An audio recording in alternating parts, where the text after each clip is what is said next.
Last month, I spent $400 on takeout. Imagine what I can do with that amount of money. That's almost the amount of money it takes to buy an iPad here. I want to cook healthier meals, but I still have that executive dysfunction where I want to do something, but it's really difficult. So if you also struggle with that, let's look at what groceries we can buy to make it easier.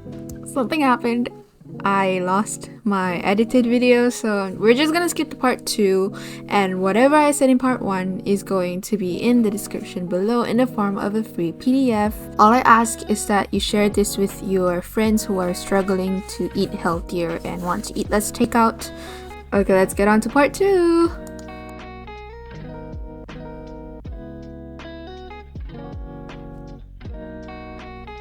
After filming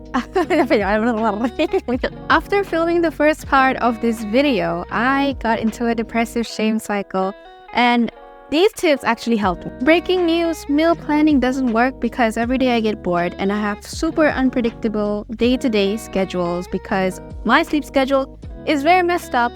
But what I can do is to do my best to not eat takeout and eat more whole foods using the tips that I learned during the filming of this video. On the day I had the depressive shame cycle, I was tempted to get takeout. I woke up at 1 in the afternoon, but then I only started eating at like 7 p.m, which is super unhealthy. And this is when we will usually eat takeout and order takeout because obviously, who has the energy to cook when you don't feel like taking care of yourself? But thankfully, due to my tips, I cooked. Wait, what did I do? I had the frozen gyoza, so I put it in the air fryer. And then after that, I had a bit of energy. When I'm cooking, that's when I already feel like more regulated and like emotions are more stable. So I also prepared chicken the way I described. I ate an orange. On day 2, I wasn't tempted to get takeout. In fact, I was pretty energetic. At 6:30, it was my first meal of the day. That was 4 hours after I woke up, and I've learned a few tips on this day as well. The first thing I did when I got out of my room was like, I went to my Tupperware of chicken that I cooked ahead the previous day. And then I just like ate it cold. I didn't reheat it or anything. I was super hungry today, so I ate more. And a few tips that I learned here is you can have the might as well philosophy when cooking. It's like, I didn't want to cook salmon. I'm just going to cook an egg. And then after I turned on the gas, I was like, wait a second, might as well cook the salmon. And then I cooked the salmon and then might as well cook the veggies, like stir fry the veggies so that it's more bearable. On day 2, I decided to eat vegetables, but it was like the texture, the smell. I don't like it. It smells like water. So I was like, all right, put salt in, put oregano in, black pepper, lots of black pepper. Eat it with salmon, something that I really like, and eat it bite by bite. I did it. But in order to get the energy to cook, I had to eat things cold, and I depended on my air fryer again. What I did was I cooked a chicken, fries, and gyoza together. Air fryer pro tip. You don't need to cook the same thing in the air fryer. You can cook multiple things at the same time. Ta-da! Just make sure they have like similar cooking times, like some things take lesser to cook, like imitation crab sticks. And then day 3, I want the fried rice from like this specific place that I always get fried rice from, especially when I was having my exams, which, oh my gosh, I found out today that I passed my subjects that I genuinely thought I was gonna fail because, as I said, I was burned out and I was like, for 12 hours a day, I was like asleep and I couldn't like spend the rest 12 hours of the day like studying, and I was like freaking out and everything. But anyways, like, I cooked earlier on day 3, and I strongly believe it's because I allowed myself to save the energy that I had and not force myself to like, cook just because I had the energy to. So I cooked an egg. I cooked an egg. But you know what's weird? After I ate the egg first, here is a tip for you. But okay, if you want to eat healthy, follow this tip. Eat the whole foods first. Like, you don't need to cut out frozen stuff, but eat the whole foods first. And then weirdly, on day 3, I didn't have any appetite for fries anymore, but still, I ate the fries, ate the chicken fillet, and then I had a scoop of peanut butter. And then for some reason, after that, I had a weird burst of energy. And I went outside to buy groceries so that I can cook the fried rice instead of buying fried rice.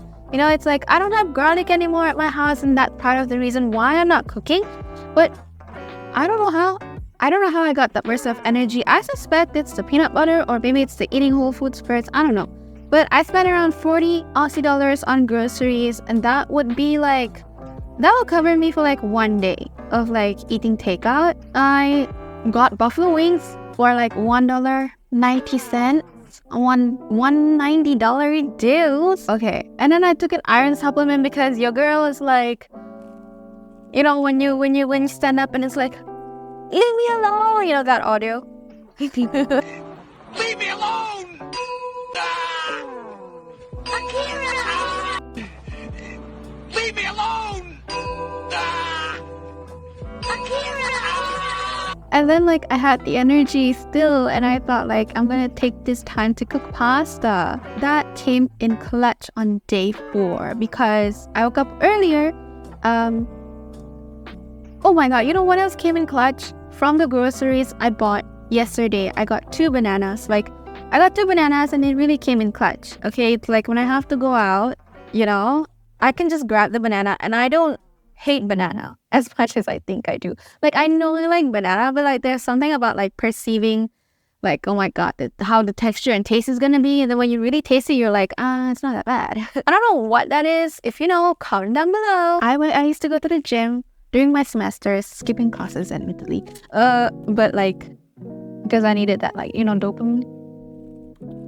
This is why people need treatment for ADHD. Anyways, so I had like the pasta came in clutch. I had like a small chicken breast, and then I had corn chips as a snack that I got during my grocery run yesterday. That's not much, and I really hate like how I didn't have much to eat. But the next day, my friend invited me over for dinner, and that's so nice. We ate like butter chicken with rice.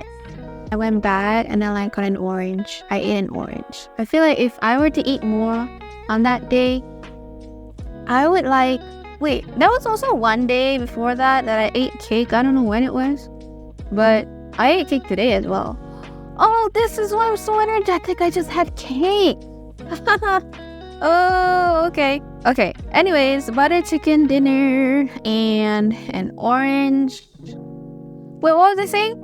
Yeah, so I feel like if I would eat more, I would eat the corn chips. That's what I'm doing now even. But on day six, oh my god, like the band. I like them. Like, in my opinion, it's like guys who play instruments and sing more than guys who are like dancing. Oh my god, yesterday I ate banana, 3 salmon fillets. I wanted to eat the pasta, but the pasta expired and I only ate half of it. I also snacked on the corn chips, and I tried to make a deconstructed sushi bowl, but I failed because I didn't refrigerate my avocado. So like the avocado turned brown. And then like, but then I cooked tofu the way I described I would, and it was good. It was good, and I ate it.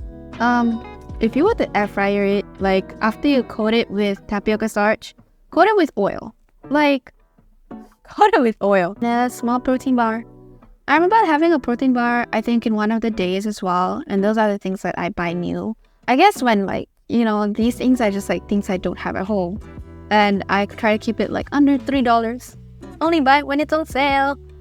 And for day 7, I ate my corn chips, and then I just ate frozen because like my energy started to go down, and like my pasta expired. And I also finished my cake, and I also drank water, and that is the story of how I didn't spend a single cent on takeout this week using the tips that I gave. However, I cannot promise that I did not spend money on any other thing.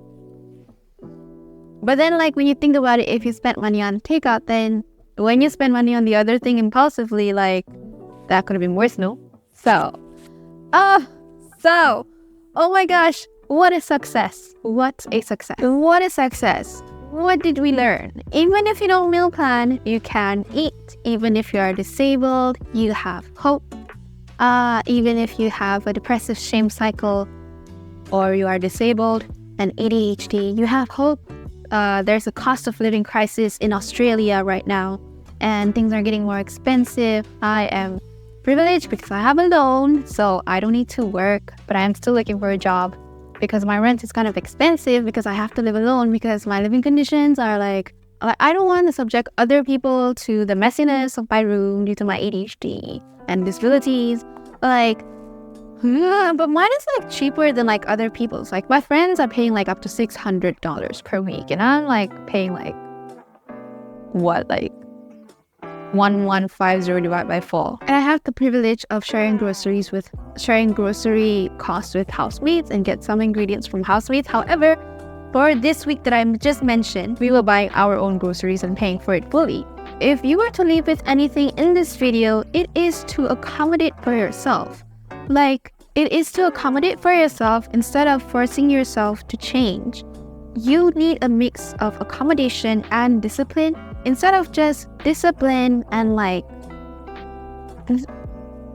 maximizing. It's okay to satisfy. It's okay to not be the most productive. It's okay to not be the healthiest. You know, that's when it's difficult for you. It's okay to not cook. Because it's okay to not cook.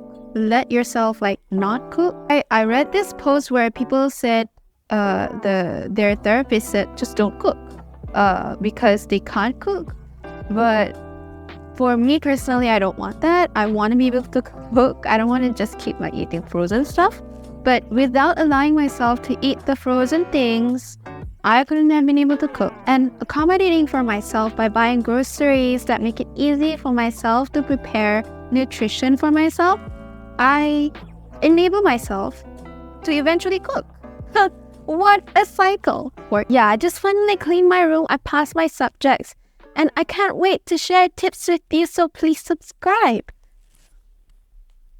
You can call me Atifi, or you can call me Mia. You can call me your atypical fly girl. And this is a typical fly girl story. Bye. Subscribe if you're disabled.